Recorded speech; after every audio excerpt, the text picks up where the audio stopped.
మనం ధర్మాన్ని రక్షించుకోవాలి. ఆ ధర్మమే మనల్ని కాపాడుతుంది. ఈరోజు ఆ అధర్మమే వైఎస్ఆర్ కాంగ్రెస్ పార్టీ అహంకార ధోరణికి సమాధానం చెప్పే పరిస్థితి రావాలని మనస్ఫూర్తి కోరుతున్నా. నేను ఒకటే ఈ సభలో హామీ ఇస్తున్నా. మొన్నే నూతన సంవత్సరానికి స్వాగతం పలికాం. ఇంకొక 3-4 రోజుల్లో సంక్రాంతి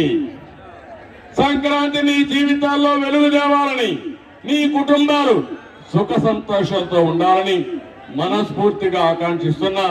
మీ అందరికీ సంక్రాంతి శుభాకాంక్షలు. ఈ సంక్రాంతి ద్వారా నేను ఒక సంకల్పం చేస్తున్నా.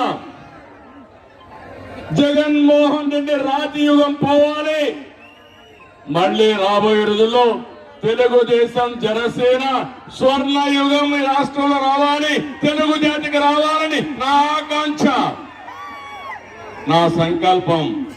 ఎప్పుడు కూడా నా సంకల్పం చేస్తే అది నా ఉడువు పట్టు తప్ప అపజయం నా జీవితంలో ఎప్పుడూ లేదని మీకు అందరికీ విజ్ఞప్తి చేస్తున్నా.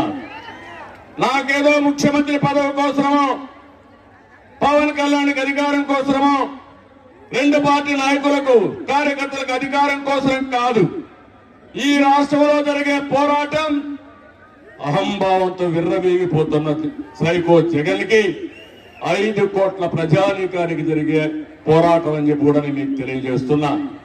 ఈ పోరాటంలో 5 కోట్ల జనాలు గెలవాలన్నా, ప్రజలు గెలవాలన్నా, సైకో జగన్ గెలవాలన్నా మీ చేతుల్లో ఉంది. గట్టిగా మీరు చప్పట్లు కొట్టి ఆ వ్యక్తిని గెలవనీయకుండా చేస్తామని, భూస్థాపితం చేస్తామని సంకల్పం చేయాల్సిన అవసరం ఉంది. నేను అడుగుతున్నా, 5 ఏళ్ల అధికారంలో ఉన్నాడు. మీ జీవన ప్రమాణాల్లో ఏమైనా మెరుగైందా అని అడుగుతున్నా.